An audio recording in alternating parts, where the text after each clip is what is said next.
2, 1, 2, 3.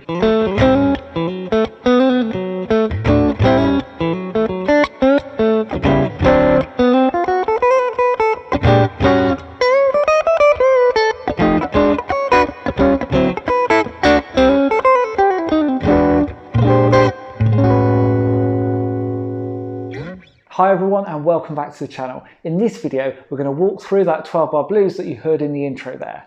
Now I wanted to put together something that could be played as a solo piece on the guitar with no need for a drummer, bass player or backing track, so it's a mixture of both chords and licks, harmony and melody. And I've packed in quite a lot of content which is going to help you take your blues playing to the next level, such as blending together major and minor licks and using some much more sophisticated jazz-based chords. So let's get into it. So the concept here is we're going to be playing a lick, and then a chord, and then another lick, and then another chord, and just repeating that. So we've got this combination of chords giving the harmony and licks giving the melody. So we start with this little pickup lick, and then into our one chord. So this pickup lick is just 4 on the D string, 2 on the G string, and back to 4 on the D string. And just notice I actually start this lick on an upstroke. Just for me, the rhythm works out better that way. So this lick is just coming from an A major pentatonic in this position, which is the same as the F sharp minor pentatonic. Then onto the one chord, which is an A major, but instead of playing it the normal way, like this, we're going to play it like this. So what's going on here? Well, firstly, just make a little bar on the D and G strings with the first finger at the 5th fret. And then just on the G string, hammer on with the second finger onto the 6th fret. Okay, and then for the root note, we want thumb over the top to play the 5th fret of the lower E. So all of that together. And so there's a couple of things going on here. Firstly, we've got this movement happening, which is from the minor third of the A chord up to the major third. So it's like going from A minor to A major, which is a really classic thing to do to bring some blues feel into your playing. And secondly, we've got these notes going on: A, G, and C sharp. And these are the minimum amount of notes we need to spell out this A7 chord, a concept in jazz we call a shell voicing. Now sometimes you only really need these two notes, like if you're playing with a bass player, but here we're accompanying ourselves, so we include the root note as well. So that's our A7, the one chord. So after we've hit the chord, we're going to go straight into an A major blues scale lick, which sounds like this.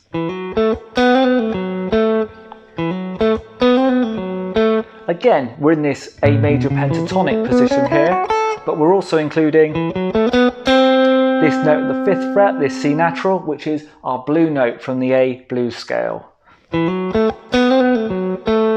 So let's break this down into two parts. Firstly, nice and simple, just hammer on from 2 to 4 on the D string, and then 2 on the G string. And then we get a little bluesy sting here. So 4 on the G string, and then up to 5 and back down again quite quickly, and then pull off to 2, and then 4 on the D and back to 2 on the G. All together. So after that lick we need another chord, and what we're going to play is this. So this is a technique that comes up again and again in the rest of this piece, which is playing one chord on the last beat of a bar and then targeting the chord at the first beat of the next bar. So we need to return to our one chord of A major or A7, but what we're going to do first is just on the last beat of the previous bar is just play this here, which is a D chord. It's like from a D bar chord here that you probably know, but we're just playing these 3 notes. So 7th fret on the D, G and B strings, and then we're back into this chord, which is the same as the first A7 we played, but the only difference is I'm barring all three of the D, G and B strings. So this time, this note here on the 5th fret of the B string is also coming out.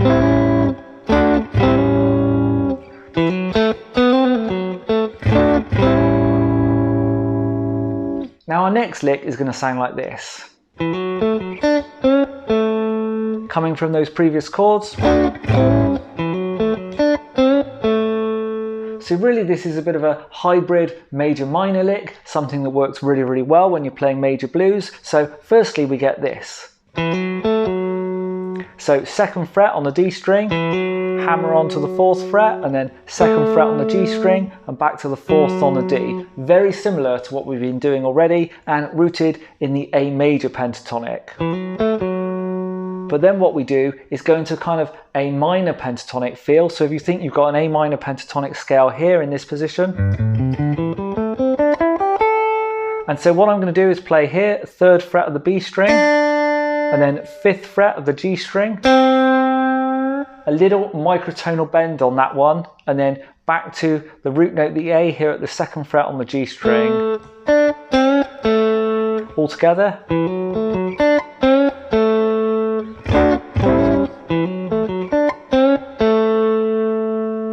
So now all together slowly, these first 4 bars on the 1 chord sound like this.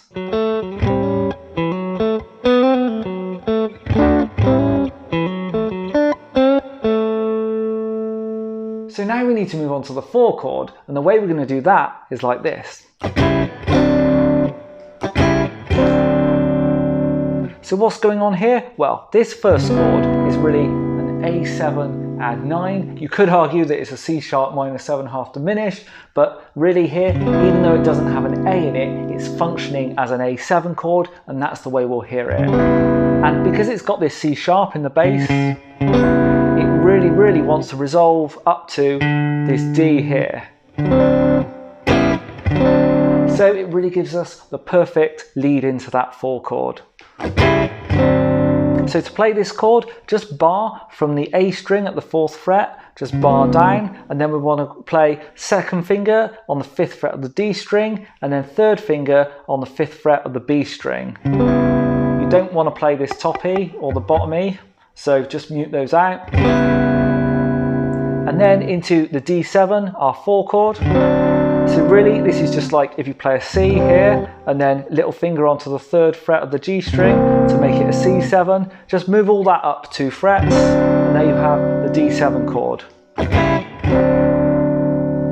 One thing to notice is that when I'm playing 2 chords together like this, I'm often playing some ghost drums just to keep the swing rhythm going. The lick we're going to play with the 4 chord is a really nice D Mixolydian lick, which sounds like this. With the chords. So we start here, 4th fret of the G string, 1st finger, and then just slide up to the 5th fret. And this movement takes us from the 6th of the D chord, the B, up to the 7th, the C natural. So that really brings out this note here, the dominant 7th feel. And then onto the B string, we're going to play 6 and 7, and I'm going to pluck both of those notes rather than sliding. So we get slide, pluck, pluck. So these notes here are the minor 3rd and the major 3rd of the D chord, so bringing out that minor to major feel which we always use in the blues. And then what we get is this lick,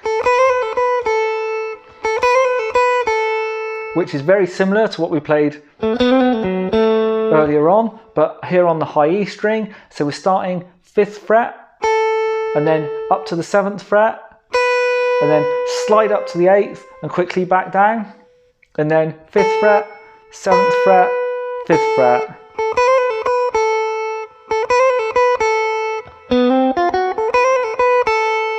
So slowly on that one.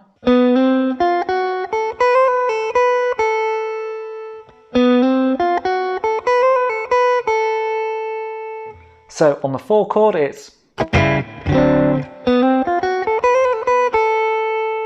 So now it's time in our 12 bar progression to go back to the A, the 1 chord, and And this time we're going to do it like this.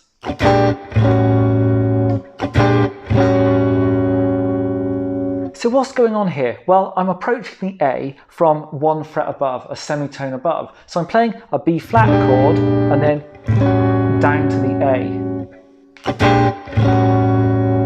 And this really derives from a concept in jazz called a tritone substitution, but all you really need to know for blues is that when you're playing a dominant 7 chord, you can often approach it with the same chord 1 fret higher, just using that really as a passing note into the chord you're targeting.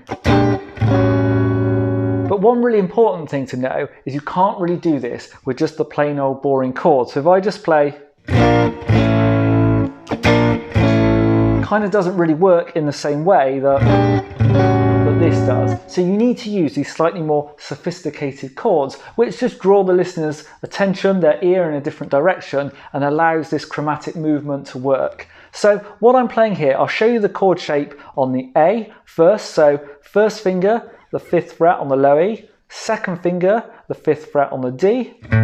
So we've got an A and then a G, and then third finger, 6th fret on the G string, the C sharp, our third, and then little finger on the 7th fret of the B string, which is an F sharp, which is the 13. So we've got an A7 13 chord.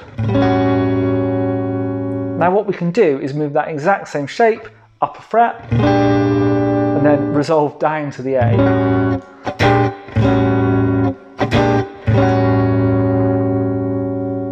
And by using a chord like that, it makes your blues sound a lot more sophisticated. So now we're back on the 1 chord and we need another lick. So this time we're going to go higher up the neck and play this.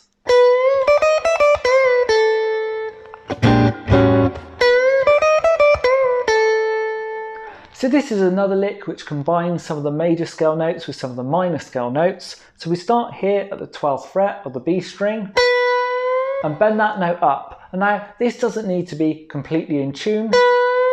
Being a little bit flat adds some of that blues character. So it's kind of like a 3/4 bend.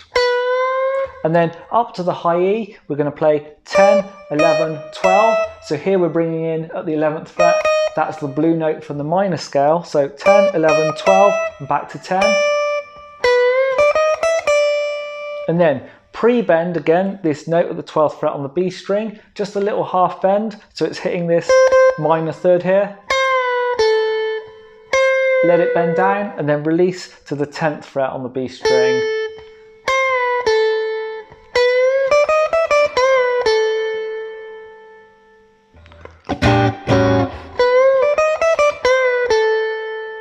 Now onto the 5 chord, which is of course an E.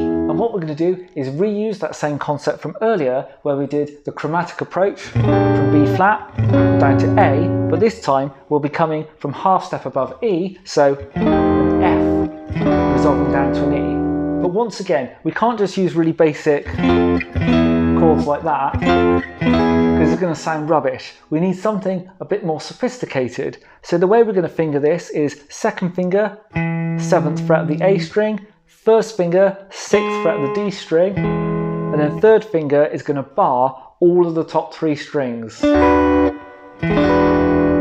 So what we get is an E7 add 9. Now this is a bit tricky at first, so just work on getting the right hand position so all the notes are coming out. In particular, this note on the D string can end up getting a bit muted. So once we've got that, all we need to do is come from 1 fret above, from the F, down to the E. Then once we're on the E chord, what we want to do is use our little finger to play this note here at the 9th fret on the high E, just come on and off of that again, so it sounds like this. Now this note here is a C sharp, which is the 13th of our E7 chord, so it adds another layer of sophistication, a bit more jazz feel to our blues. Now, when I play this chromatic approach from the F, I'm kind of focusing on the lower strings, and then when I play this little 13th on and off with the little finger, I'm focusing on the higher strings. I'm not being that rigid about what strings I'm playing, just that general concept of lower strings, higher strings. Then as we move to the 4 chord, the D, I'm going to play that exact same progression, just everything down 2 frets. So we're coming from E flat down to D.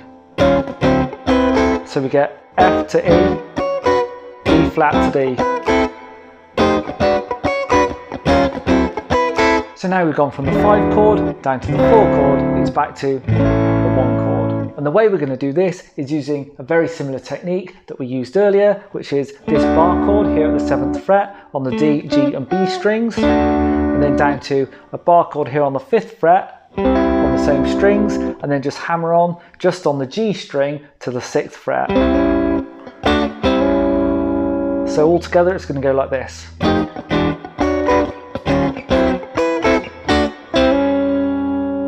The difference this time, I'm not actually playing this root note with my thumb on the low E here. I could, but I don't really need to. The listener's going to hear this as the 1 chord even without that root note in there.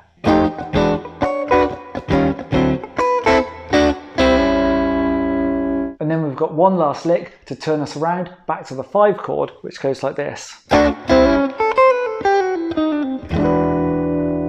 So we start here, 5th fret of the E string, play that note, and then we're going to play these cascading triplets down each string. So just up to the 8th fret, pull off to the 7th, pull off to the 5th. 1, 2, 3, and then same on the B string, 8, 7, 5, 1, 2, 3, same on the G string.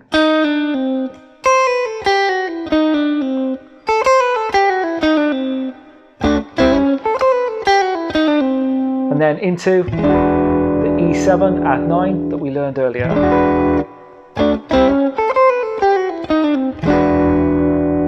And so we're back to the 5 chord. The only thing to do now is go back to the 1 chord. What we're going to play to end is this.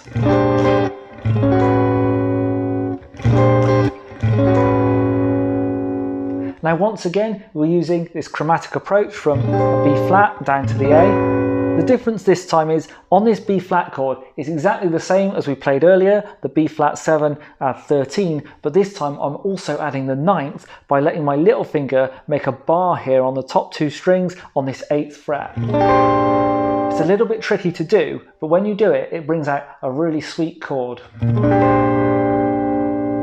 And then what I'm going to do is move that all down 1 fret, but the difference here, I'm actually going to let the D string note stay here at the 6th fret. And that makes it, instead of being a straight kind of A dominant 7 sound, it now becomes an A major sound, which is just a little bit sweeter, a little bit more jazz sounding, I suppose, to end on.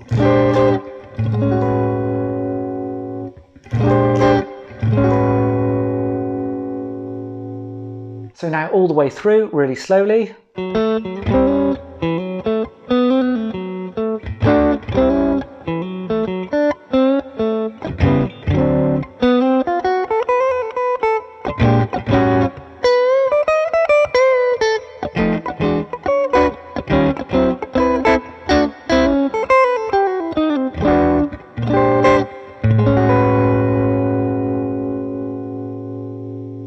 And here it is again, up to speed. 2, 3.